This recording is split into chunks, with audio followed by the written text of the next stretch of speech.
뺨이 따끔거렸어요. 귀에선 웅웅 소리. 눈앞이 하얘졌죠. 저는 손을 뺨에 대고 천천히 고개를 들었어요. 시어머니가 서 있었어요. 손바닥이 여전히 허공에 멈춰 있더라고요. 순간 모든 소리가 멈췄어요. 딸아이의 입이 벌어져 있었고 아들은 손에 쥔 떡을 떨어뜨렸어요. 남편은 얼어붙어 있었고 친척들은 숨도 쉬지 않는 것처럼 조용했죠. 시어머니는 숨도 안 쉬고 말했어요. 내가 너를 사람 만들어줬는데 감히. 저는 대답하지 않았어요. 대답할 수가 없었거든요. 제 안에서는 무언가가 무너지고 있었으니까요. 아니, 무너진 게 아니고 오히려 단단해지고 있었죠. 그날은 구정. 친척들이 모인 자리. 시어머니는 제 손을 잡고 웃으며 말했었거든요. 우리 며느리, 내가 정말 아끼는 애야. 요즘 세상에 이런 며느리 없다. 친척들이 고개를 끄덕이는 그 순간 시어머니는 말을 이었어요. 아, 그런데 우리 며느리가 요즘 돈을 좀 이상하게 쓰는 것 같아서 내가 걱정돼서 말이야. 저는 숨이 멎었어요. 구정이라고 친정에 뭐 보내고 그러는 건 요즘 애들 습관이더라. 근데 어디까지가 선인지 알아야지. 친척들의 시선이 제게 모였어요. 저는 목이 타들어갔죠. 여기서 말하면 끝이에요. 여기서 울면 끝나는 거예요. 하지만 말을 하지 않으면 인정하는 것처럼 보일 것 같았어요. 시어머니는 기다렸어요. 제가 무너지길. 너 친정에 얼마 보냈니? 저는 대답하지 않았어요. 남편이 어정쩡하게 끼어들었죠. 엄마, 그만해. 시어머니는 남편을 바라보며 말했어요. 너는 조용히 해. 이 집 돈이 어디로 새는지 알아야 할 거 아니야. 그리고 시어머니는 다시 저를 봤어요. 너 혹시 남자라도 있니? 그 말이 너무 모욕적이라 눈물이 나올 뻔했어요. 하지만 저는 울지 않았죠. 시어머니는 제 침묵이 인정이라고 믿고 싶었는지 한 걸음 다가왔어요. 그리고 손을 들었죠. 그날 아침은 이렇게 시작되지 않았어요. 구정 당일 새벽 6시 저는 부엌에 서 있었어요. 떡국을 끓이고 전을 부치고 갈비를 재웠죠. 앞치마를 2번 메고 머리를 단단히 묶었어요. 손이 차가웠지만 물에 담그고 또 담갔어요. 시어머니는 아침 7시에 오셨어요. 문을 두드리지도 않으셨어요. 현관문이 열리는 소리만 들렸고 시어머니는 거실로 들어오셨죠. 왔어? 하고 저는 인사했어요. 시어머니는 대답 대신 부엌으로 오셨어요. 제가 부친 전을 보고 제가 썬 야채를 보고 제가 재운 갈비를 보셨죠.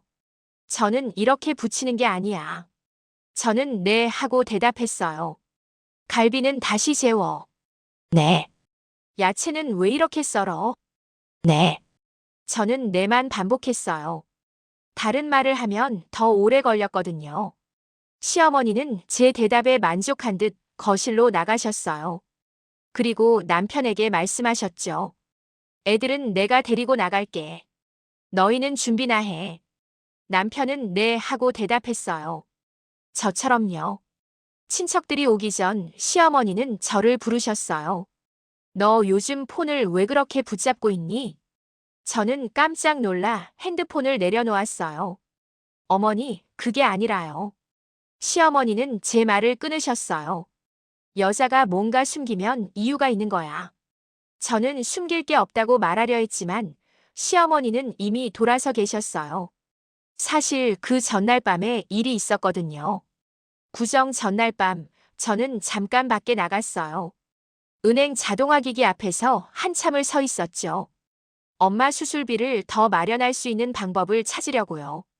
집으로 돌아오는 길 핸드폰이 울렸어요. 시어머니셨어요. 너 어디야? 저는 잠깐 말문이 막혔어요. 어머니, 저 잠깐 나왔었어요. 왜 거기 있었어? 저는 그 질문이 너무 정확해서 피가 식는 느낌이 들었어요. 시어머니는 제가 어디 있는지 알고 계셨던 거예요. 어머니, 무슨 말씀이세요? 시어머니는 웃듯 말씀하셨어요. 아니야. 그냥 요즘 내가 좀 이상하니까. 그리고 덧붙이셨죠. 바람피는 여자들 항상 폰부터 숨기더라. 저는 핸드폰을 내려다봤어요. 그때 알았죠. 제가 어디에 있는지, 제가 어디로 움직였는지, 제가 얼마나 그 앞에 서 있었는지 시어머니는 알고 계셨어요. 위치 추적. 시어머니가 한 달 전에 주신 새 핸드폰. 선물이라며 바꿔주신 그 기기. 처음엔 요즘 세상 무섭잖아라는 말로 시작했었거든요. 가족끼리 위치 공유하는 게 뭐가 이상해. 너도 애들 걱정되잖아. 저는 예라고 눌렀었어요. 그 예 버튼 하나가 제 삶을 통째로 열어젖힐 줄은 몰랐죠. 그 후 시어머니 전화는 점점 늘었어요. 내일 뭐 하니? 오늘은 어디야? 애들 학원은 바뀌었지. 친정엔 자주 가지 마. 친정. 시어머니는 그 단어를 칼처럼 사용하셨어요. 사실 제가 은행 앞에 서 있었던 이유는 간단했어요. 엄마 때문이었죠. 그날 오후 엄마에게서 전화가 왔었어요. 수화기 너머로 들려오는 목소리는 아주 작았어요. 숨이 짧고 끊어질 듯 했죠. 아가 미안하다. 구정 앞두고 괜히 전화했지. 엄마 목소리는 그 미안하다에 다 담겨 있었어요. 저는 그 말이 제 가슴을 쥐어뜯는 걸 느꼈죠. 아버지가 돌아가신 후 엄마는 혼자 사셨어요. 작은 반지하 원룸.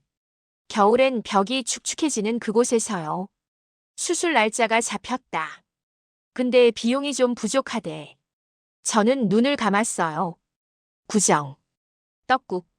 전 부치기. 선물. 친척들. 하지만 엄마에게 구정은 혼자 밥 먹는 날이었어요. 얼마가 필요해? 하고 제가 물었죠. 아니야. 괜찮아. 내 살림도 애들도. 엄마는 늘 그렇게 말씀하셨어요. 저는 엄마의 괜찮다가 사실은 너무 무섭다라는 뜻이라는 걸 알고 있었거든요. 전화를 끊고 저는 부엌 싱크대 밑으로 몸을 낮추고 핸드폰을 꺼냈어요. 아이들 눈치를 봤죠. 거실에서 숙제를 하던 딸과 레고를 흩뿌리던 아들. 그리고 현관 쪽. 시어머니는 이미 우리 집에 와 계셨어요. 저는 핸드폰을 손바닥으로 가린 채 송금했어요. 구정이라고 용돈이라고 말할 수도 있었고 수술비라고 말할 수도 있었죠. 제가 선택한 송금 메모는 단순했어요. 엄마 아프지 말자. 바로 그때 작은 알림음이 부엌 공기를 갈랐어요. 저는 온몸이 굳었죠. 방금 산 새 핸드폰. 시어머니가 선물이라며 바꿔주신 기기. 소름이 목덜미를 타고 내려왔어요. 그 순간 부엌 문이 열리며 시어머니 목소리가 들어왔어요.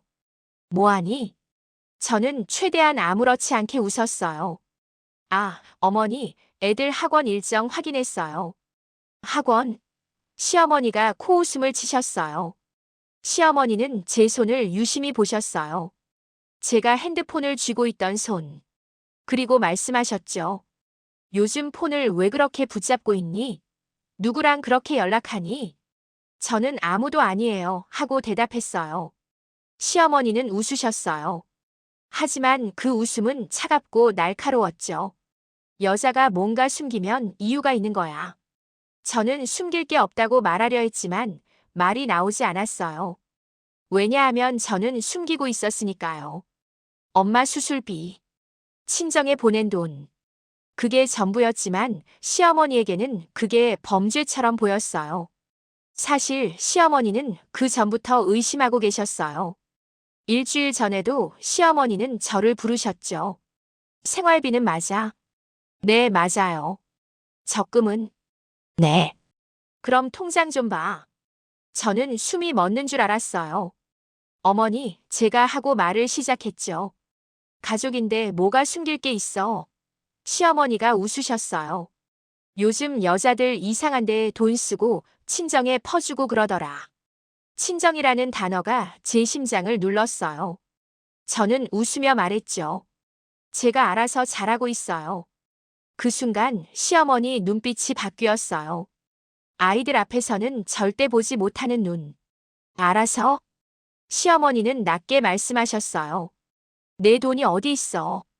다 우리 집 돈이지. 그날 밤 친정 엄마에게서 문자가 왔어요.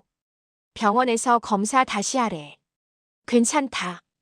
걱정 마라. 저는 그 문자를 보며 손이 떨렸어요. 그리고 다시 송금했죠. 이번엔 더 조심했어요. 알림을 꺼야 했고, 진동을 줄여야 했고, 무엇보다 그 새 핸드폰이 무서웠어요. 지금 내 위치를 누가 보고 있을까? 그 생각이 머릿속을 파고들었죠. 시어머니는 저를 감시하셨어요. 한 달 전 시어머니는 아이들에게 노트북을 사주셨어요. 요즘 애들은 장비가 중요해. 좋은 걸로 해야지.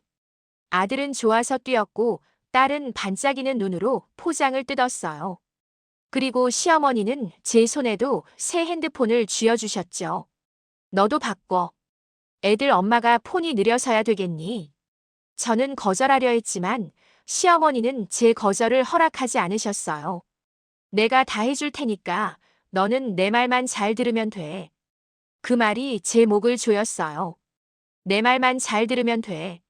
저는 제 의견이 없는 사람처럼 느껴졌죠. 시어머니는 아이들 앞에서는 천사셨어요. 얘들아, 할머니랑 밥 먹으러 갈까? 할머니가 맛있는 거 사줄게. 오늘도 애들이랑 밥 먹기로 했어. 오늘도. 저는 목이 마른데도 물을 못 마셨어요.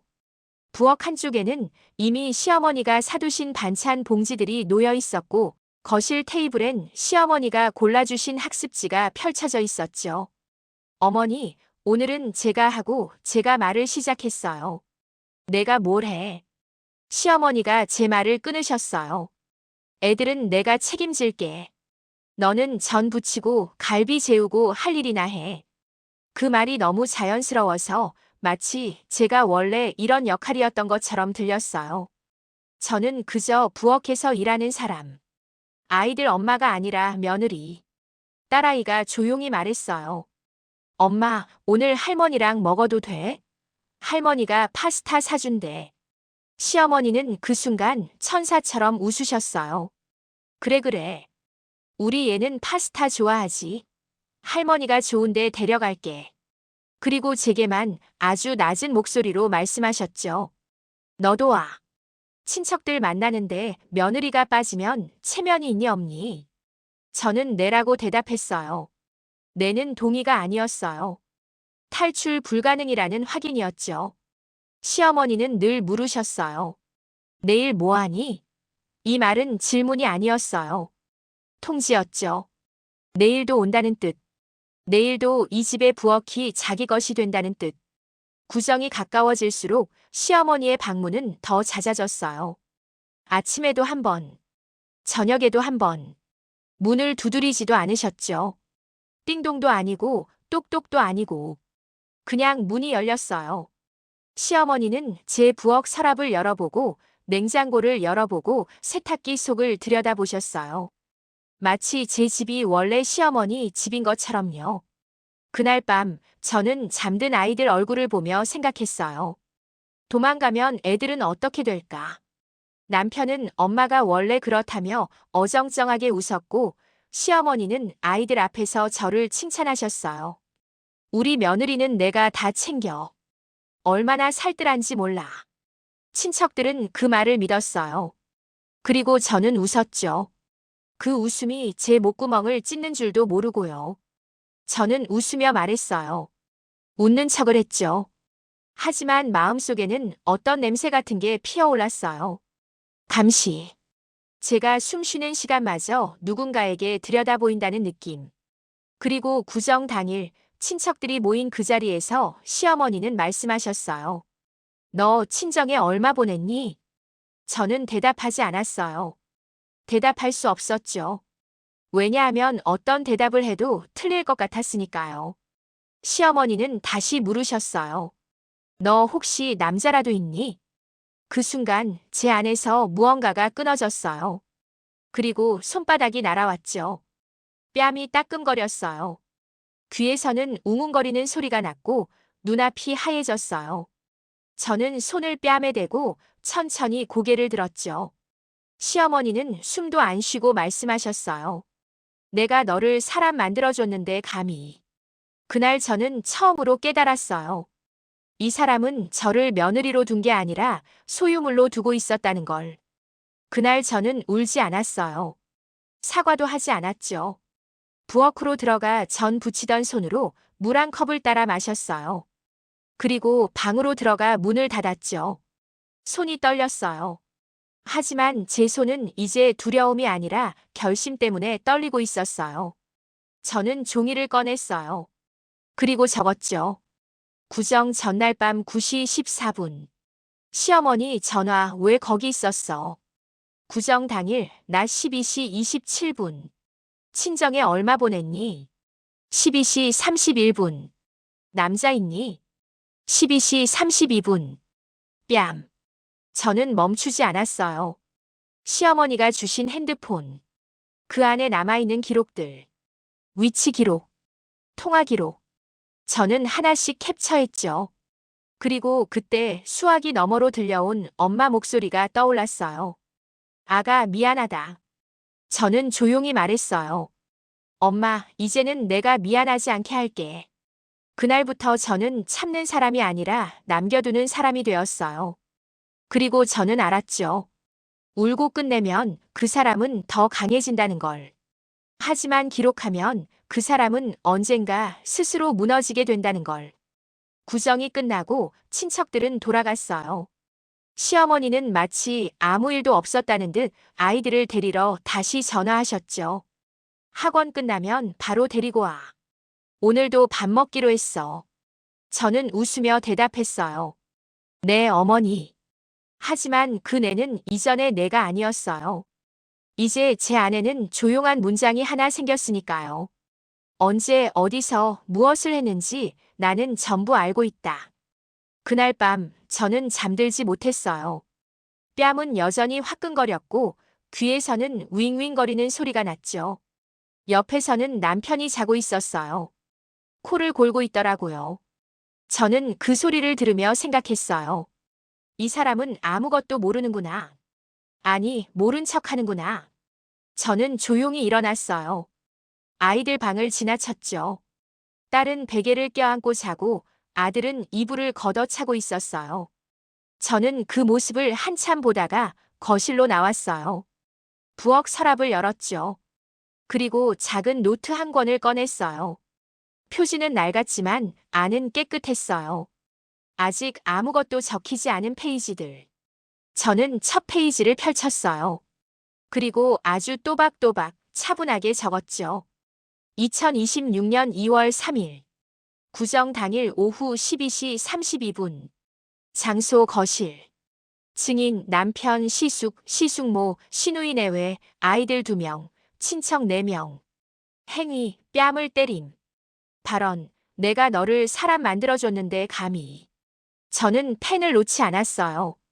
구정 전날 오후 9시 14분. 시어머니 전화. 내용, 왜 거기 있었어? 위치 추적 확인됨. 1월 28일. 시어머니 생활비 통장 요구. 발언, 내 돈이 어디 있어? 다 우리 집 돈이지. 글자가 채워질수록 제 손은 더 안정되었어요. 이건 복수가 아니었어요. 정리였죠. 사람들은 말해요. 참아라. 시간이 지나면 괜찮아진다고요. 하지만 저는 알았어요. 참는다고 끝나는 게 아니라는 걸. 기록해야 끝난다는 걸. 기록을 하고 뭔가 행동을 해야 해요. 그리고 제가 기록할 수 있는 이유는 제가 이미 이런 일을 겪어본 적이 있기 때문이었어요. 아니, 겪어본 게 아니라 봤죠. 수백 번, 수천 번. 저는 원래 이런 사람이 아니었어요. 결혼 전 저는 작은 법률사무소에서 일했어요. 변호사는 아니었지만 사건 기록을 정리하고 서류를 준비하는 일을 했죠. 그곳에서 저는 배웠어요. 감정은 증거가 되지 않는다는 것. 하지만 기록은 무기가 된다는 것. 이혼 소송, 가족 폭력, 재산 분쟁. 그 모든 사건의 중심에는 하나의 공통점이 있었어요. 그 사람이 이랬어요. 그 사람이 저랬어요. 말만으로는 아무도 믿지 않는다는 것. 하지만 날짜와 시간이 적힌 문자 한 통, 통화 기록 한 줄, 사진 한 장이 있으면 법정은 달라졌죠. 저는 그걸 수백 번 봤어요. 그래서 결혼 후 시어머니가 처음 이상한 말을 하셨을 때부터 저는 조용히 메모했어요. 처음엔 습관이었어요. 나중엔 생존이었죠. 남편은 몰랐어요. 시어머니도 모르셨죠. 제가 매일 밤 작은 노트에 날짜를 적고 대화 내용을 적고 위치 기록을 캡처하는 것을요. 저는 싸우지 않았어요. 대신 모았죠. 그리고 지금 그 노트는 두툼해져 있었어요. 처음에는 이런 일들이 계속되지 않기를 바랬고 그렇게 믿고 싶었어요. 하지만 아니었어요. 계속 반복되었어요. 새벽 3시 저는 노트를 덮고 핸드폰을 켰어요. 시어머니가 주신 그 핸드폰. 저는 설정을 열었죠. 위치 공유. 가족 그룹. 시어머니 이름이 거기 있었어요. 저는 캡처했어요. 날짜, 시간, 설정 화면 전부. 그리고 다른 핸드폰으로 옮겼죠. 제가 몰래 사둔 핸드폰. 시어머니가 모르시는 핸드폰. 그날 아침 시어머니에게서 전화가 왔어요. 잘 잤니? 저는 침착하게 대답했어요. 네, 어머니. 잘 잤어요. 오늘 뭐 하니? 저는 달력을 봤어요. 그리고 말했죠. 오늘은 애들 학원 데려다 주고 장 보러 갈 거예요. 그래. 나도 갈게. 같이 가자. 저는 한숨을 삼켰어요. 네, 어머니. 전화를 끊고 저는 다시 노트를 폈어요. 2월 4일 오전 8시 23분. 시어머니 전화. 내용, 오늘 뭐 하니? 결과, 동행 요구. 거절 불가. 저는 펜을 놓고 핸드폰을 다시 들었어요. 그리고 옛 직장 동료에게 문자를 보냈죠. 선배, 오랜만이에요. 혹시 시간 되시면 만나고 싶어요. 답장은 즉시 왔어요. 그래, 언제? 저는 미소 지었어요. 이번 주 중으로요. 제가 연락드릴게요. 시어머니와 장을 보러 갔어요. 마트 안에서 시어머니는 제 카트를 밀며 말씀하셨죠. 이건 사지 마. 이건 비싸. 이건 우리 집에 안 맞아. 저는 네, 네 하고 대답했어요. 시어머니는 제가 고른 물건을 다시 내려놓으셨고 시어머니가 고른 물건을 카트에 넣으셨어요. 계산할 때 시어머니가 말씀하셨어요. 내가 낼게. 저는 고개를 저었어요. 아니에요, 어머니. 제가 낼게요. 시어머니는 제 손을 잡으셨어요. 아니야. 내가 낸다고. 그 손은 따뜻했지만 저는 차가웠어요. 왜냐하면 저는 알았거든요. 이건 호의가 아니라 통제라는 걸. 내가 내면 내가 선택한 것. 시어머니가 내시면 시어머니가 허락한 것. 저는 결국 손을 뺐어요. 그리고 말했죠. 어머니, 제가 낼게요. 저도 살림하는 사람이니까요. 시어머니 얼굴이 굳었어요. 뭐? 저는 웃으며 말했어요. 제가 낼게요. 계산을 마치고 나오는데 시어머니가 말씀하셨어요. 너 요즘 좀 이상해. 저는 고개를 돌렸죠. 뭐가요? 예전엔 내 말 잘 들었는데 요즘은 아니야. 저는 대답하지 않았어요. 대신 차에 짐을 실었죠. 시어머니는 조수석에 앉으며 말씀하셨어요. 혹시 어제 일 때문에 삐진 거니? 저는 운전대를 잡았어요. 그리고 말했죠. 아니에요, 어머니. 그럼 뭐야? 저는 시동을 걸었어요. 그냥 제 일은 제가 하고 싶어서요. 시어머니는 웃으셨어요. 하지만 그 웃음은 차갑고 날카로웠죠. 내일, 내가 뭘 할 수 있는데? 저는 대답하지 않았어요. 대신 운전에 집중했죠. 그리고 머릿속으로 적었어요. 2월 4일 오전 11시 47분. 마트 주차장. 시어머니 발언. 내가 뭘 할 수 있는데. 집에 돌아와서 저는 그 내용을 노트에 옮겼어요. 시어머니는 거실 소파에 앉아 TV를 켜셨어요. 마치 자기 집처럼요. 저는 부엌에서 장본 물건을 정리했어요. 그러다 문득 시어머니가 고르신 물건들을 봤죠. 제가 고른 건 하나도 없었어요. 전부 시어머니 취향이었어요. 저는 냉장고 문을 닫으며 생각했어요. 이 집에서 제 것은 무엇일까? 제 방. 아니, 남편과 함께 쓰는 방. 제 옷. 아니, 시어머니가 사주신 옷도 있었어요. 제 핸드폰. 아니, 그것도 시어머니가 주신 것. 저는 제가 사라지고 있다는 느낌을 받았어요. 그날 오후 친정 엄마에게서 전화가 왔어요. 저는 부엌 구석으로 몸을 낮추고 전화를 받았죠. 엄마, 아가 수술 잘 됐어. 의사 선생님이 괜찮대. 저는 눈을 감았어요. 다행이다, 엄마. 근데 아가 돈 보내준 거 어떻게 한 거야? 시어머니한테 들키진 않았어. 아시면 싫어하실 텐데. 내가 곤란한 건 아니니? 저는 잠시 말을 멈췄어요. 엄마 괜찮아. 괜찮긴 뭐가 괜찮아. 내가 힘든 건 엄마가 제일 무서워. 저는 조용히 말했어요. 엄마, 나 이제 안 혼나. 응? 이제는 내가 정리할 거야. 내가 잘하고 있어. 걱정 마. 엄마는 잠시 침묵하셨어요. 그리고 조심스럽게 물으셨죠. 아가, 너 혹시 이혼 생각하는 거 아니지? 저는 고개를 저었어요. 아니, 엄마. 이혼은 아니야. 그럼. 저는 창밖을 보며 말했어요. 그냥 선을 긋는 거야. 이제는 내가 무너지는 게 아니라 저쪽이 조심하게 만드는 거지. 엄마는 한참을 말이 없으셨어요. 그리고 낮게 말씀하셨죠. 아가, 엄마가 너무 미안해. 내가 건강했으면 너한테 이런 짐 안 됐을 텐데. 저는 눈물이 날 것 같았지만 참았어요. 엄마는 짐이 아니야. 엄마는 내가 버틸 수 있는 이유야. 전화를 끊고 저는 다시 노트를 폈어요. 그리고 적었죠. 친정엄마 수술비 200만 원. 출처 내 적금 해지. 시어머니인지 여부 확인됨. 결과 구정 당일 폭력. 이제 이 기록들은 단순한 메모가 아니었어요. 언젠가 누군가에게 보여줄 증거였죠. 며칠 후 저는 오랜만에 옛 직장 동료를 만났어요. 법률사무소에서 함께 일했던 선배였어요. 오랜만이다. 어떻게 지내? 저는 웃으며 대답했죠. 그럭저럭요. 선배는 제 표정을 보더니 말했어요.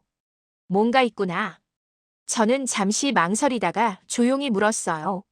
선배, 가정 내 폭력 관련 소송 요즘도 많이 하세요? 선배는 고개를 끄덕였어요. 응. 요즘 더 늘었어. 특히 고부 갈등 관련해서. 증거는 어떤 게 필요해요? 선배는 커피를 한 모금 마시고 말했어요. 날짜, 시간, 장소, 증인.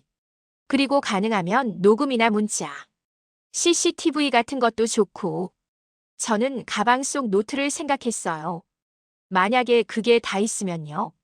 선배는 저를 똑바로 봤어요. 그럼 이길 수 있어.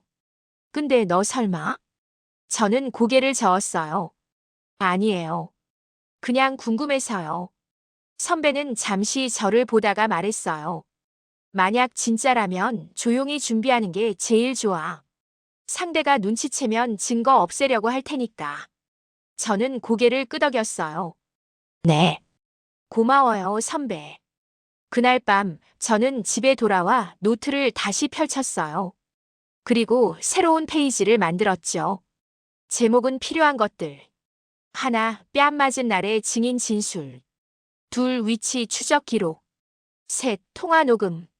넷, 문자 내역. 다섯, 생활비 통제 관련 증거.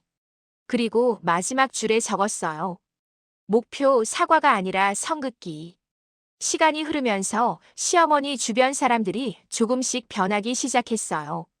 구정 때 그 자리에 있었던 동서가 조심스럽게 저에게 문자를 보냈죠. 형님, 그날 일 어머님이 너무 심하셨어요. 괜찮으세요? 저는 짧게 답장했어요. 괜찮아. 신경 써줘서 고마워. 그리고 며칠 후 남편에게 말했다고 해요. 형수님한테 미안하다고 해. 구정 때 엄마가 너무했어. 남편은 그 말을 제게 전했어요. 동생이 그러는데 내가 요즘 좀 조용해서 다들 걱정한대. 저는 웃었어요. 제가 원래 조용한 편이에요. 그리고 속으로 생각했죠. 조용한 게 아니라 정리하는 중이에요. 며칠 후 시어머니에게서 전화가 왔어요. 내일 뭐 하니? 저는 침착하게 대답했어요. 내일은 애들 학원 끝나고 제 친구 만나기로 했어요. 시어머니는 잠시 말이 없으셨어요. 친구? 네. 오랜만에 보기로 했어요. 시어머니 목소리가 조금 날카로워졌어요. 요즘 너 좀 이상해. 무엇이요? 예전엔 내가 부르면 바로 왔는데 요즘은 핑계가 많아. 저는 미소 지었어요. 어머니, 핑계가 아니라 일정이에요. 제 일정도 있으니까요. 그 말에 시어머니는 잠시 침묵하셨어요. 그리고 전화를 끊으셨죠. 그날 저녁 남편이 말했어요. 엄마가 너 요즘 이상하대. 저는 고개를 들었어요. 뭐가요? 말을 안 듣는데. 저는 웃었어요. 전 원래 제 일정대로 사는 사람이에요. 남편은 어정쩡하게 웃었어요. 그래도 엄마 기분 좀 맞춰줘. 저는 고개를 저었어요. 기분을 맞추는 게 아니라 서로 존중하는 거예요. 남편은 더 이상 말하지 않았어요. 그리고 저는 다시 노트를 폈어요. 2월 17일. 시어머니 전화. 요즘 말을 안 듣는데. 통제 불가능 인식 시작. 저는 펜을 놓으며 조용히 중얼거렸어요. 이제 시작이에요, 어머니. 며칠 후 저는 시어머니 집을 찾아갔어요. 문을 두드리자 시어머니가 나오셨죠. 왔어? 저는 고개를 숙였어요. 네, 어머니. 시어머니는 저를 거실로 들이셨어요.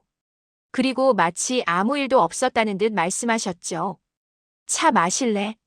네. 저는 앉았어요. 시어머니는 차를 따르며 말씀하셨어요. 너도 알겠지만 그날은 내가 좀 화가 났었어. 네. 친정에 돈 보내는 건 나쁜 게 아니야. 근데 말을 해야지. 숨기니까 이상한 거지. 네, 어머니. 저는 차를 마셨어요. 뜨거운 물이 목을 타고 내려갔지만 제 표정은 변하지 않았어요. 시어머니는 제 얼굴을 유심히 보셨죠. 너 요즘 좀 달라진 것 같은데. 그런가요? 응. 뭔가 조용해. 저는 미소 지었어요. 제가 원래 조용한 편이에요. 시어머니는 잠시 말이 없으셨어요. 그리고 덧붙이셨죠. 조용한 사람이 더 무서울 때가 있어. 저는 고개를 끄덕였어요. 그럴 수도 있겠네요. 그 짧은 대화 후 저는 일어났어요. 어머니, 그럼 저 이만 가볼게요. 애들 학원 데리러 가야 해서요. 시어머니는 저를 배웅하며 말씀하셨어요. 앞으로도 잘 지내자. 네, 어머니. 저는 현관문을 나서며 뒤돌아보지 않았어요. 하지만 제 가방 안에는 녹음기가 작동 중이었죠. 친정에 돈 보내는 건 나쁜 게 아니야. 근데 말을 해야지. 사과 없음. 정당화만 있음. 집에 돌아와서 저는 노트에 그 내용을 옮겼어요. 그리고 녹음 파일을 다른 핸드폰으로 복사했죠.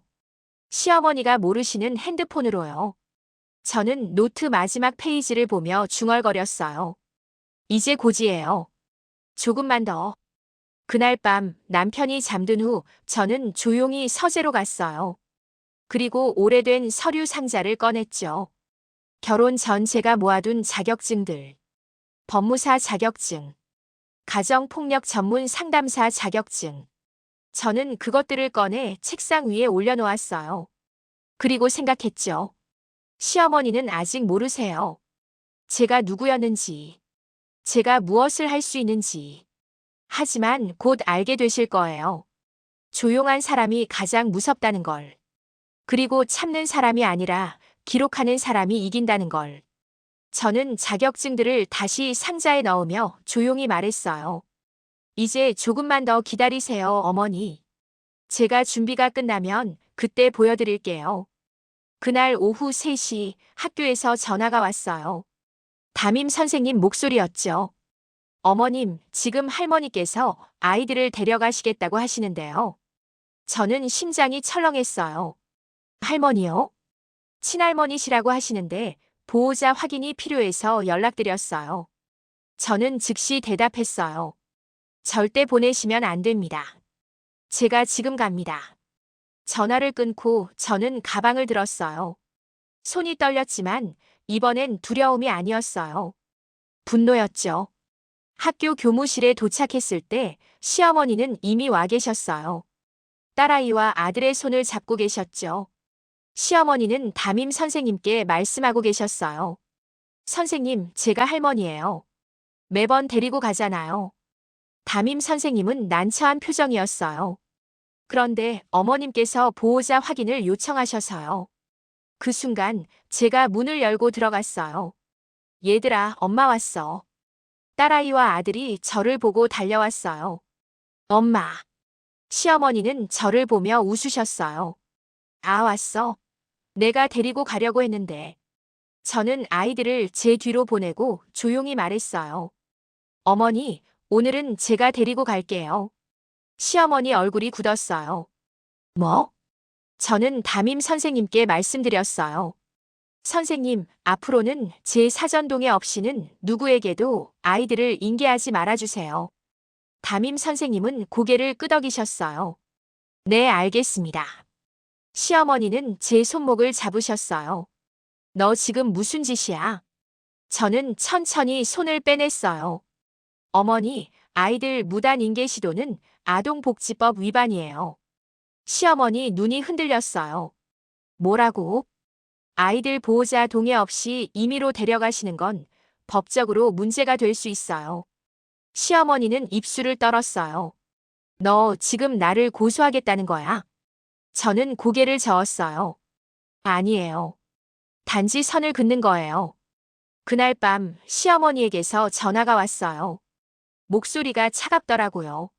너 오늘 학교에서 날 망신 줬지. 저는 대답하지 않았어요. 시어머니는 계속 말씀하셨어요. 좋아. 내가 그렇게 나오면 나도 방법이 있어. 전화가 끊겼어요. 저는 핸드폰을 내려놓으며 생각했어요. 시작이구나. 다음 날부터였어요. 소문이 퍼지기 시작했죠. 친구 엄마에게서 문자가 왔어요. 언니, 혹시 시어머니랑 사이 안 좋아? 학교에서 소문이 좀 났어. 저는 무슨 소문인지 물었어요. 친구는 조심스럽게 답장했어요. 언니가 친정에 돈 다 퍼주고 시어머니는 손주들도 못 본다고. 시어머니가 친척들한테 말씀하신 것 같아. 저는 한숨을 쉬었어요. 역시. 며칠 후 동서에게서도 전화가 왔어요.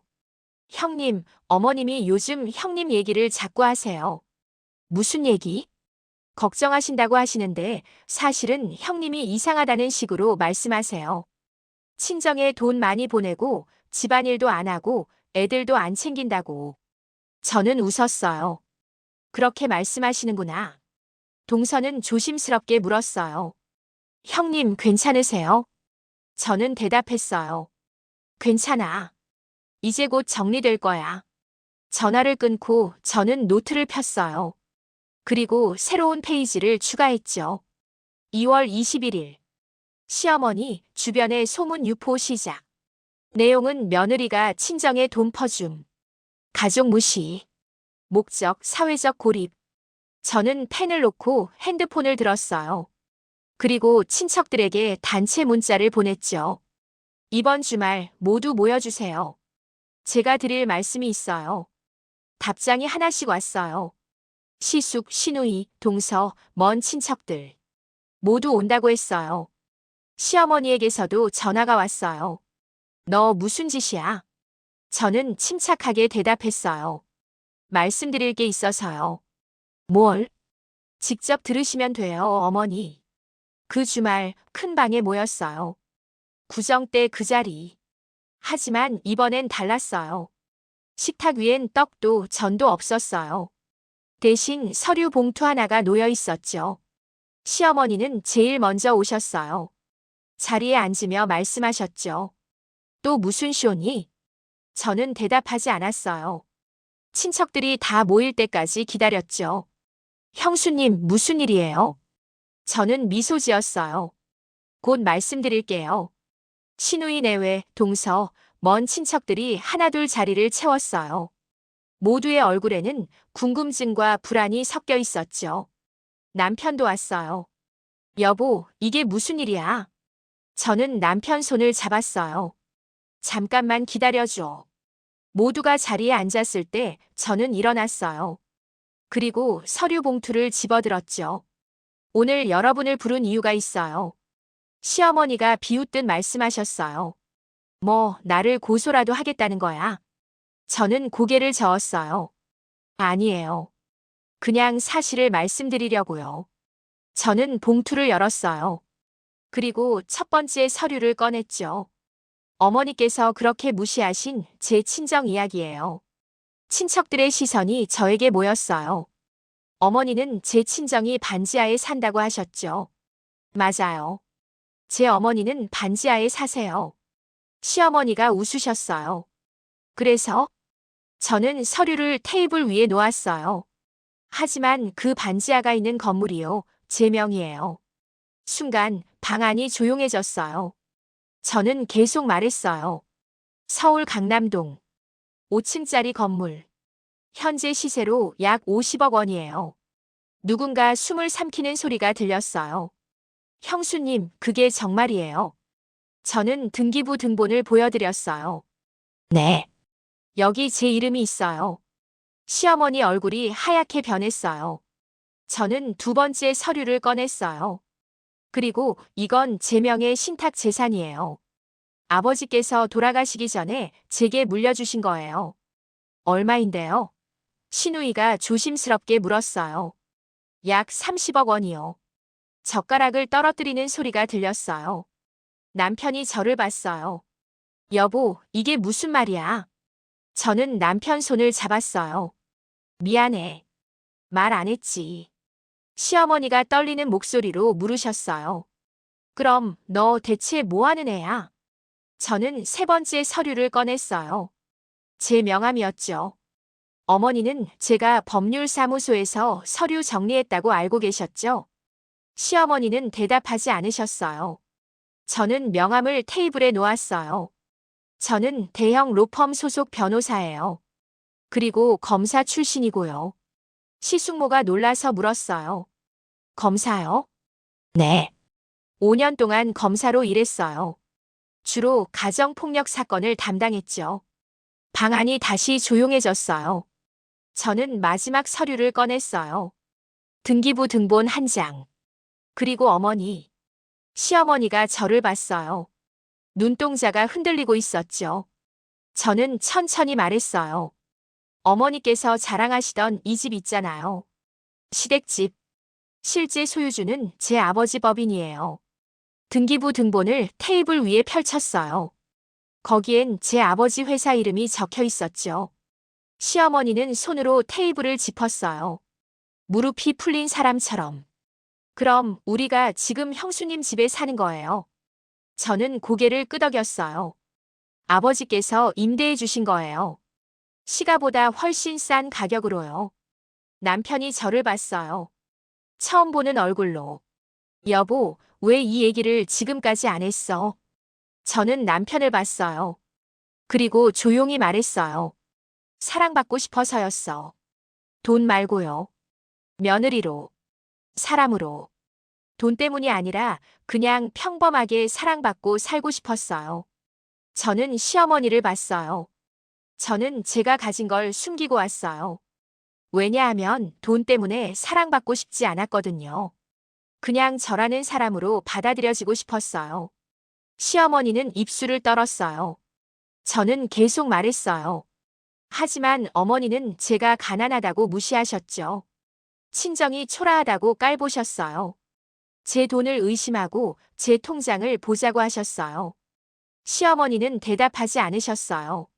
저는 서류들을 다시 봉투에 넣었어요. 그래서 이제는 말씀드리는 거예요. 제가 누구인지, 제가 무엇을 가졌는지. 잠시 침묵이 흘렀어요. 그리고 저는 마지막으로 말했어요. 그런데 어머니, 시어머니가 저를 봤어요. 저는 낮게 말했어요. 왜 제가 이걸 지금까지 숨겼을까요? 모두가 저를 봤어요. 저는 시어머니 눈을 똑바로 보며 말했어요. 어머니의 과거도 저는 알고 있거든요. 시어머니 눈동자가 처음으로 완전히 흔들렸어요. 뭐라고? 저는 대답하지 않았어요. 대신 자리에서 일어났죠. 다음에 또 말씀드릴게요.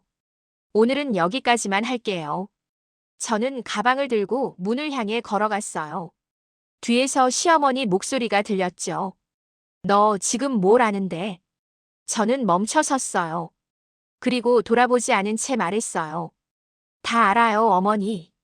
제가 검사였다는 거 잊으셨나요? 그리고 문을 나왔어요. 복도를 걸어 나오는데 남편이 뒤따라왔어요. 여보, 잠깐만. 저는 멈춰 섰어요. 남편은 당황한 얼굴이었어요. 이게 대체 무슨 일이야? 왜 이 얘기를 나한테도 안 했어? 저는 남편을 봤어요. 그리고 조용히 말했어요. 당신을 사랑했으니까. 돈 때문이 아니라 당신이라는 사람 때문에 결혼하고 싶었으니까. 남편은 말문이 막혔어요. 저는 계속 말했어요. 그런데 당신 어머니는 날 믿지 않으셨어요. 감시하고 의심하고 무시하셨죠. 그래서 이제는 말하는 거예요. 여보, 당신은 어떻게 할 거예요? 남편은 대답하지 못했어요. 저는 고개를 돌리고 걸어 나왔어요. 그날 밤 집에 혼자 앉아 있는데 핸드폰이 울렸어요. 동서였어요. 형님, 오늘 정말 놀랐어요. 저는 웃었어요. 미안해. 놀라게 해서. 아니에요. 사실 시원했어요. 어머님이 형님한테 너무하셨잖아요. 저는 한숨을 쉬었어요. 이제 시작이야. 형님, 그런데 어머님 과거가 뭔데요? 저는 잠시 말을 멈췄어요. 그리고 조용히 말했어요. 다음에 얘기할게. 지금은 아직이야. 전화를 끊고 저는 노트 마지막 페이지를 폈어요. 거기엔 제가 아직 공개하지 않은 마지막 카드가 적혀 있었어요. 시어머니의 과거. 30년 전 그 사건. 저는 펜을 들고 적었어요. 공개 시점 4단계. 조건 시어머니의 사과 거부 시. 저는 노트를 덮으며 창밖을 봤어요. 밤하늘에는 별이 빛나고 있었죠. 이제 선택은 어머니 몫이에요. 그날 이후 시어머니는 조용하지 않았어요.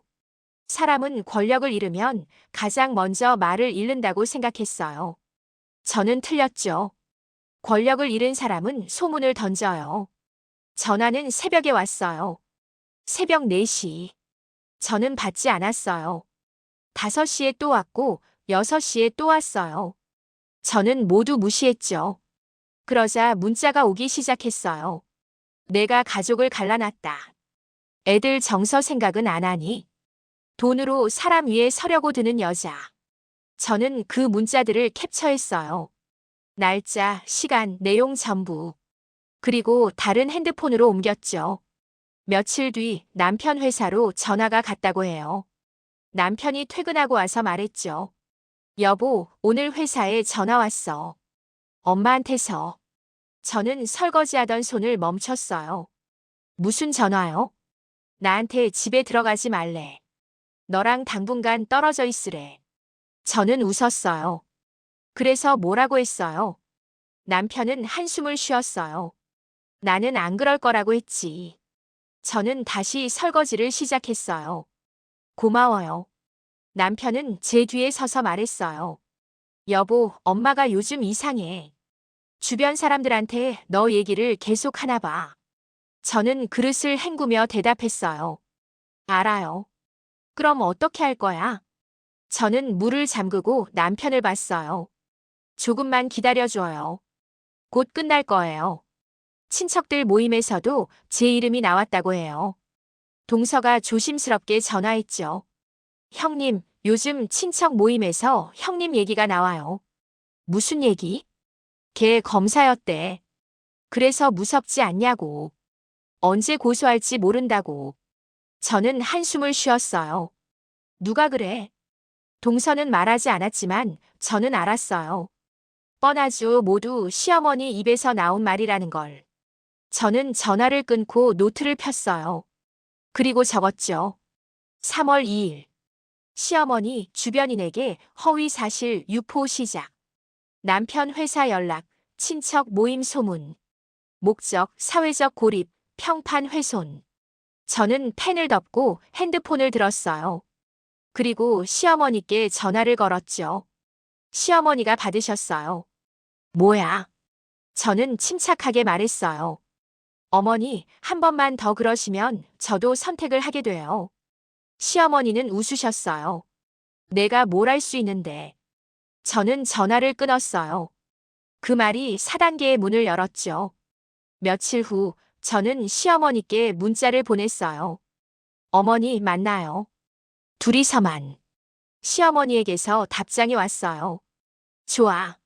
언제? 내일 오후 3시. 찻집. 알았어. 그날 오후 저는 조용한 찻집에 먼저 도착했어요. 창가 자리에 앉아 차를 주문했죠. 그리고 가방에서 얇은 파일 하나를 꺼내 무릎 위에 올려놓았어요. 시어머니가 오셨어요. 자리에 앉으며 저를 보셨죠. 뭐 하자는 거야? 저는 차 메뉴판을 건넸어요. 차부터 주문하세요. 시어머니는 메뉴판을 밀어냈어요. 됐어. 빨리 말해. 저는 종업원을 불러 차를 주문했어요. 녹차 2잔이요. 종업원이 가고 우리 둘만 남았어요. 시어머니는 가방을 무릎에 올려놓고 저를 보셨죠. 내가 이겼다고 생각하니? 저는 고개를 저었어요. 아니요. 아직 아무도 진 적 없어요. 시어머니가 비웃듯 말씀하셨어요. 그럼 끝내자. 그만하자. 저는 시어머니를 봤어요. 어떡해요? 이 싸움 말이야. 내가 원하는 게 뭐야? 돈이야? 저는 고개를 저었어요. 아니요. 저 돈 많아요. 그럼 뭐야? 저는 차갑게 식은 차를 한 모금 마셨어요. 그리고 말했죠. 어머니, 지금 사과하시면 여기서 끝낼 수 있어요. 시어머니 손이 멈췄어요. 뭐? 아이들 앞에서요. 그리고 제 앞에서. 저는 계속 말했어요. 무릎은 필요 없어요. 말 한마디면 돼요. 미안하다고. 진심을 담아서요. 시어머니는 잠시 저를 보더니 차갑게 말씀하셨어요. 내가 뭔데 나한테 사과를 요구해. 그 한 문장으로 선택은 끝났어요. 저는 무릎 위에 올려둔 파일을 집어들었어요. 그리고 테이블 위에 조용히 올려놓았죠. 시어머니는 그 파일을 봤어요. 뭐야 그게.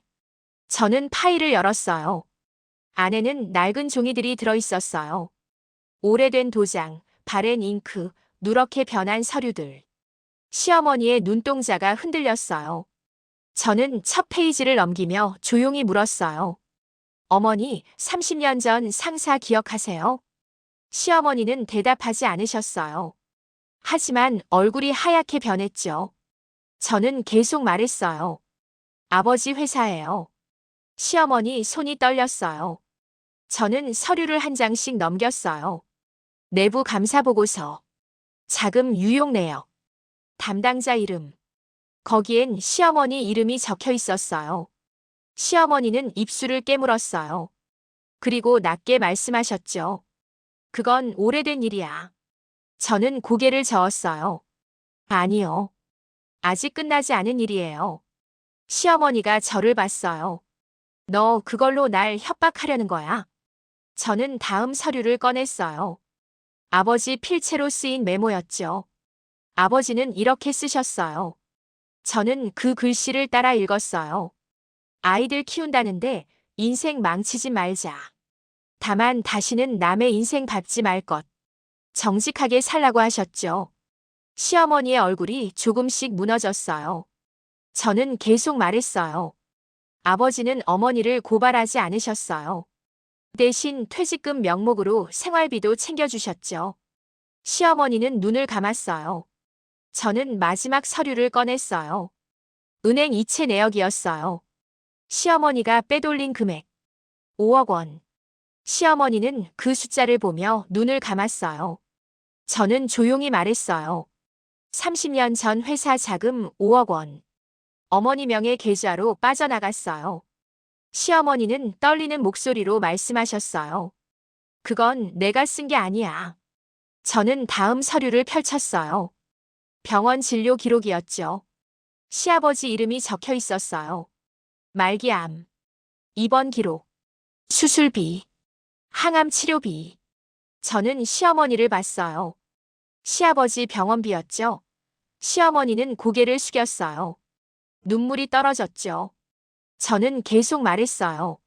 시아버지가 돌아가시기 전 2년 동안 5억 원이 다 병원비로 나갔어요. 시어머니는 손수건으로 눈을 닦았어요. 저는 잠시 멈췄다가 조용히 물었어요. 그런데 어머니, 그때 병원비 전부 어머니가 내신 거 맞으세요? 시어머니가 고개를 들었어요. 뭐? 저는 다른 서류를 꺼냈어요. 병원 수납 내역서였죠. 시아버지 총 병원비 8억 원. 시어머니 얼굴이 굳었어요. 저는 천천히 말했어요. 어머니가 빼돌린 돈은 5억이었어요. 그런데 병원비는 8억이었죠. 나머지 3억은 어디서 났을까요? 시어머니는 대답하지 못했어요. 저는 다음 페이지를 넘겼어요. 익명 후원 내역이었어요. 2년 동안 매달 1,250만 원씩, 총 3억 원. 후원자 이름 익명. 시어머니가 놀라서 물었어요. 이게 뭐야? 저는 조용히 대답했어요. 제 아버지예요. 뭐? 시어머니, 그때 병원에서 익명 후원자가 있다고 하셨죠? 시어머니는 고개를 끄덕였어요. 눈물이 멈추지 않았어요. 저는 계속 말했어요. 어머니는 그게 누군지 몰랐을 거예요. 하지만 아버지는 알고 계셨어요. 어머니가 왜 횡령했는지. 시어머니 손이 떨렸어요. 저는 서류를 가리키며 말했어요. 아버지는 어머니를 고발하지 않으셨어요. 대신 조용히 도와주셨죠. 익명으로. 왜? 저는 아버지가 쓰신 메모를 다시 꺼냈어요. 아이들 키운다는데 인생 망치지 말자. 남편 살린다는데 죄인 만들지 말자. 시어머니는 그 글씨를 보며 울었어요. 저는 계속 말했어요. 하지만 아버지는 한 가지만 당부하셨어요.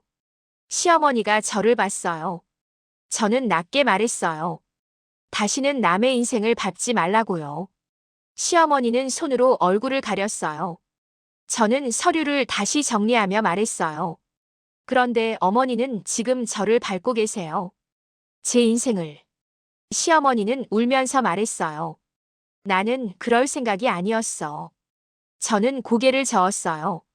생각이 중요한 게 아니에요. 행동이 중요한 거죠. 시어머니는 테이블에 손을 짚었어요.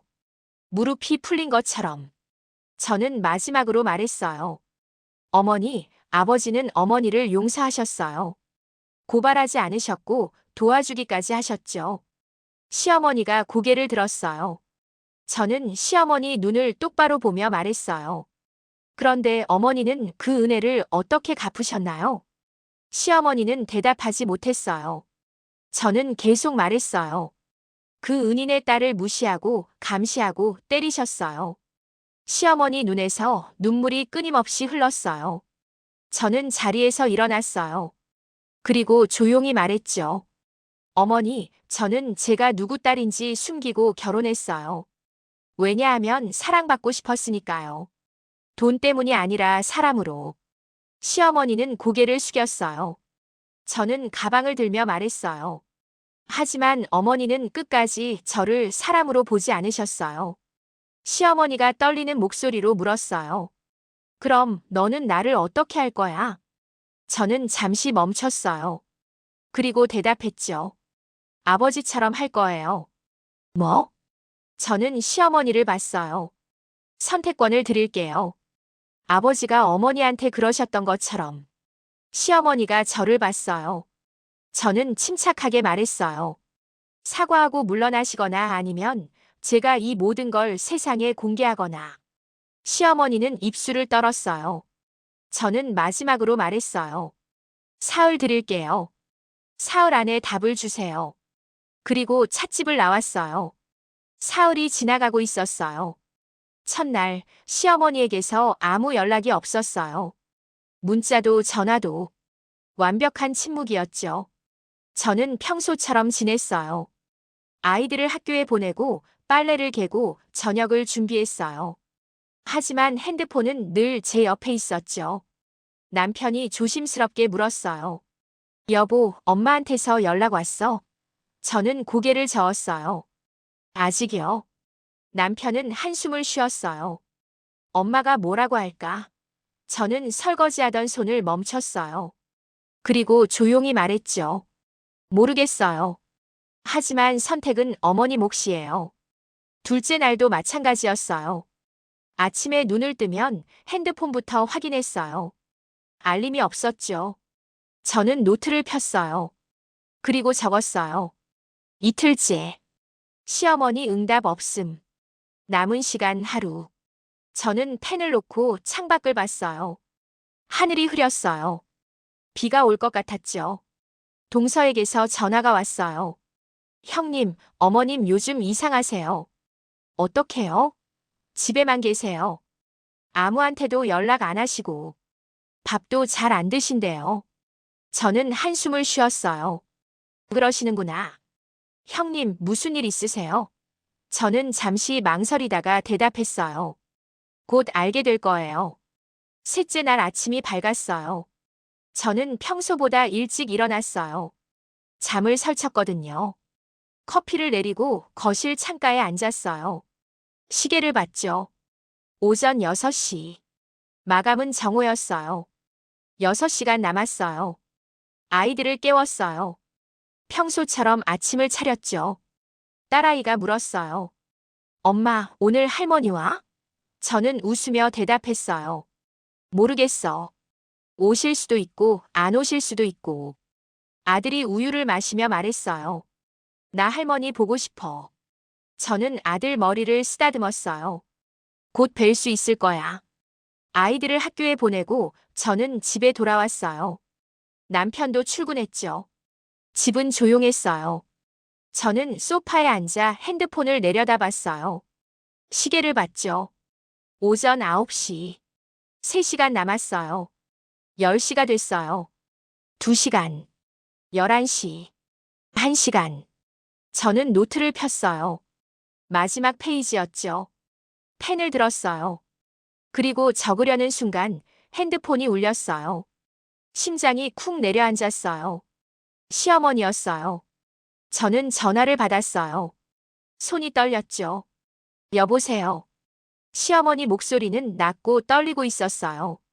나 지금 내 집 앞이야. 문 좀 열어줘. 저는 숨을 고르고 대답했어요. 지금 갈게요. 전화를 끊고 저는 현관으로 갔어요. 인터폰 화면을 봤죠. 시어머니가 서 있었어요. 혼자였어요.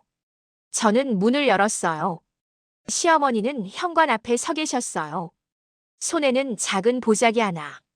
얼굴은 수척했고 눈은 부서 있었어요. 들어오세요. 시어머니는 조용히 신발을 벗고 들어오셨어요. 거실 소파에 앉으셨죠. 저는 맞은편에 앉았어요. 잠시 침묵이 흘렀어요. 시어머니가 먼저 입을 열었어요. 사흘 동안 생각 많이 했어. 저는 대답하지 않았어요. 그냥 들었죠. 시어머니는 손에 쥔 보자기를 내려다보며 말씀하셨어요. 30년 전 일, 내 아버지 얘기 듣고 잠을 못 잤어. 저는 조용히 앉아 있었어요. 시어머니는 계속 말씀하셨어요. 익명 후원자가 내 아버지였다는 거 나는 정말 몰랐어. 그때는 살기 바빴거든. 남편 살리는 것밖에 생각 못했어. 시어머니 목소리가 떨렸어요. 병원비 때문에 미칠 것 같았어. 회사 돈 빼돌린 것도 남편 살리려고 그랬어. 하지만 그것도 모자랐지. 그때 익명으로 돈이 들어왔어. 시어머니는 눈물을 닦았어요. 나는 그게 기적인 줄 알았어. 하늘이 도와주는 줄 알았지. 근데 그게 내 아버지였다니. 저는 조용히 물었어요. 그래서요? 시어머니가 저를 봤어요. 미안하다. 저는 그 말을 듣고도 움직이지 않았어요. 시어머니는 계속 말씀하셨어요. 나는 내가 그 집 딸인 줄 몰랐어. 그냥 법률사무소에서 일하는 사람이라고 해서 평범한 집 애인 줄 알았지. 시어머니는 손수건으로 눈을 닦았어요. 그래서 무시했어. 친정이 반지하라고 가난하다고. 근데 그게 다 내 착각이었어. 저는 여전히 대답하지 않았어요. 시어머니는 보자기를 풀었어요. 안에는 낡은 노트 한 권이 들어있었어요. 이게 뭐예요? 시어머니가 노트를 펼쳤어요. 거기엔 빼곡한 글씨가 적혀 있었죠. 시어머니는 낮게 말씀하셨어요. 30년 전부터 적은 거야. 매달 익명으로 돈 들어올 때마다 적었어. 저는 노트를 들여다봤어요. 1996년 3월 익명 후원 1250만 원. 감사합니다. 1996년 4월 익명 후원 1250만 원. 언젠가 꼭 보답하겠습니다. 1996년 5월 익명 후원 1250만 원. 당신이 누구든 하늘이 복 주시길. 2년 동안 24개월. 매달 같은 글씨로 적혀 있었어요. 시어머니는 조용히 말씀하셨어요. 나는 언젠가 이 은인을 찾고 싶었어. 보답하고 싶었지. 근데 그게 내 아버지였어. 시어머니 눈에서 눈물이 떨어졌어요. 그리고 나는 그 은인의 딸을 괴롭혔어. 저는 노트를 덮었어요. 그리고 시어머니를 봤죠. 시어머니는 소파에서 일어났어요. 그리고 제 앞에 무릎을 꿇었어요. 어머니. 저는 깜짝 놀라 말했지만 시어머니는 고개를 숙였어요. 미안하다. 시어머니 목소리는 떨리고 있었어요. 내 아버지한테 미안하고 너한테 미안하고 애들한테도 미안해.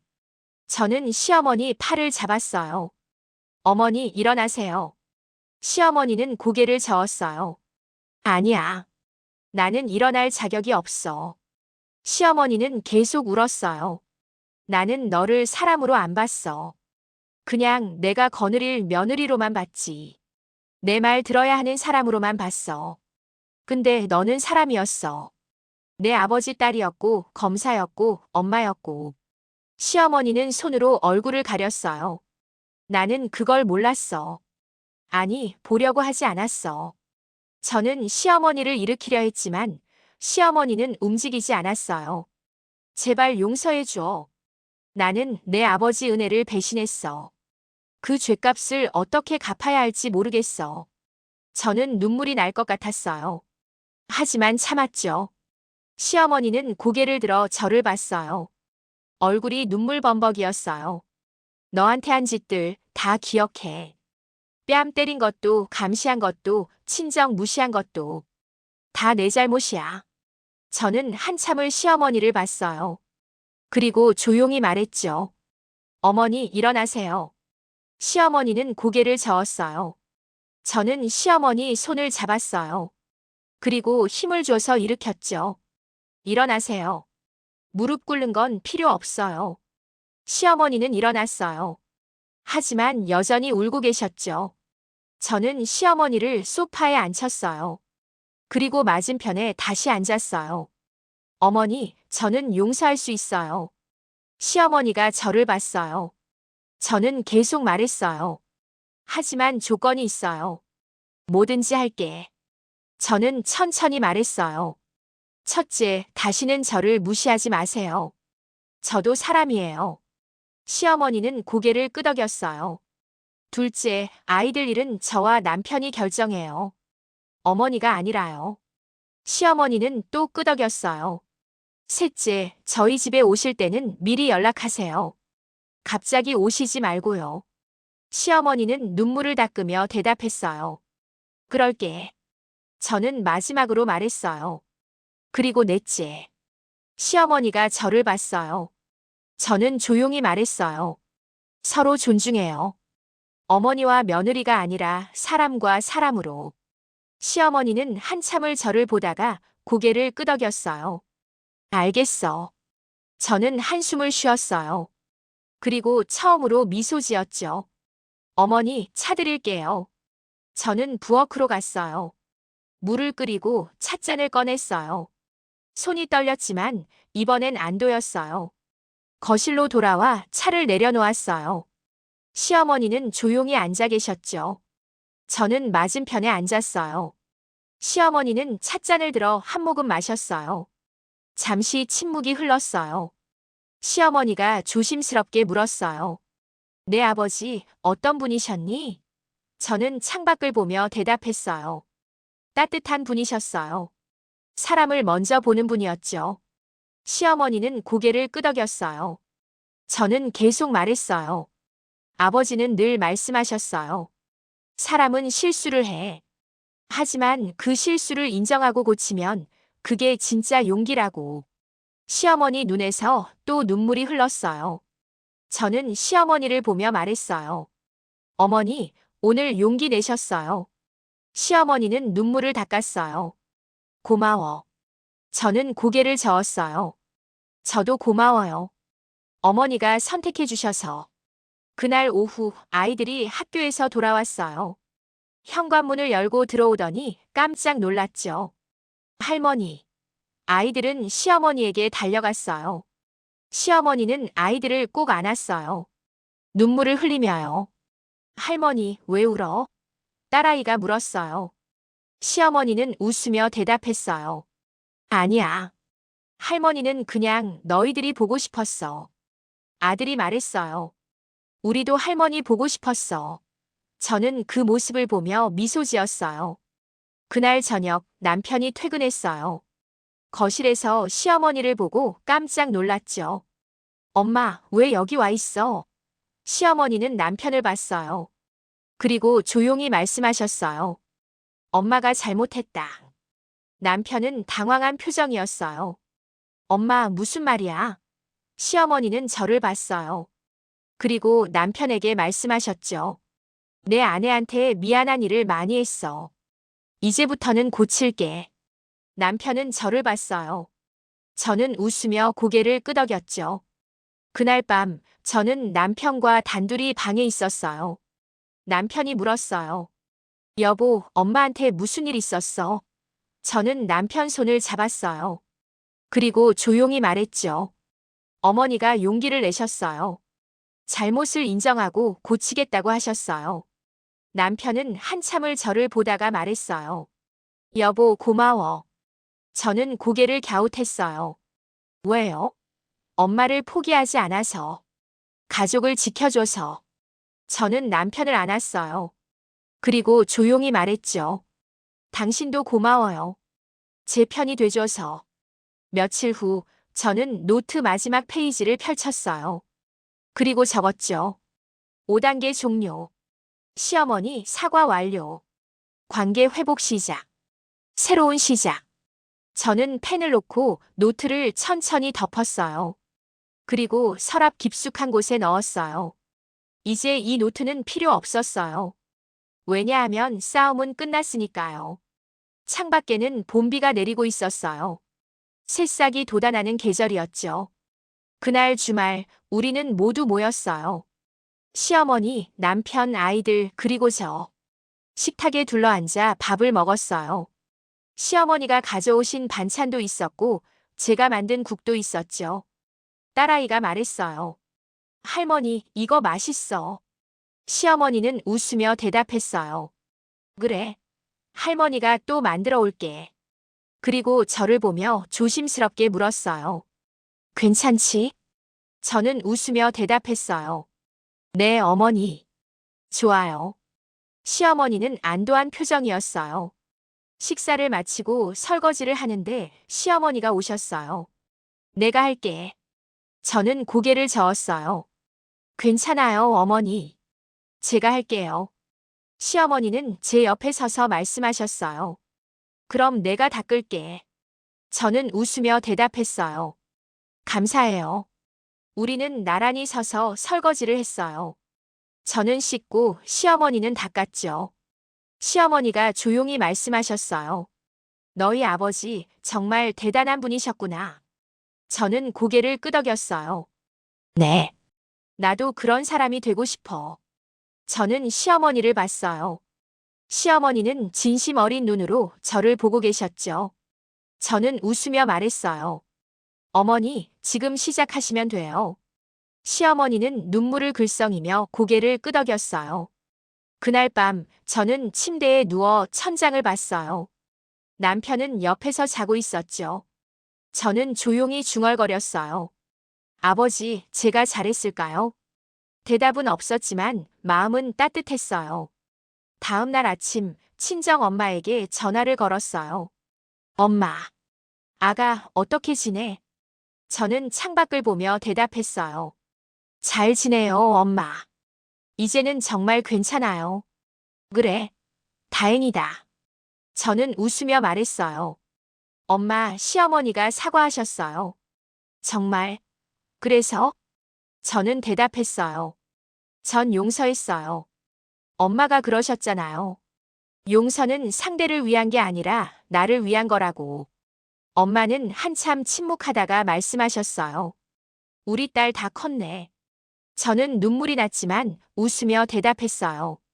엄마 덕분이에요. 전화를 끊고 저는 거실로 나왔어요. 아이들이 학교 갈 준비를 하고 있었죠. 딸아이가 물었어요. 엄마, 오늘 할머니 와?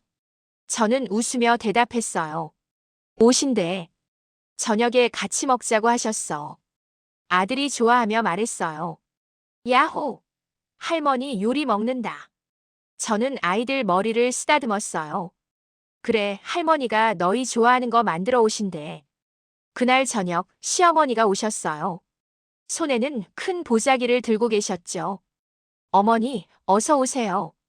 저는 문을 열어드렸어요. 시어머니는 웃으며 들어오셨어요. 오늘 애들 좋아하는 거 만들어 왔어. 고마워요, 어머니. 우리는 함께 식탁을 차렸어요. 시어머니가 만든 음식과 제가 만든 음식이 나란히 놓였죠. 남편과 아이들이 식탁에 둘러앉았어요. 시어머니도 앉으셨고 저도 앉았어요. 우리는 함께 밥을 먹었어요. 웃으며 이야기하며 평범하게. 그날 밤 모두가 돌아가고 저는 혼자 거실에 앉아 있었어요.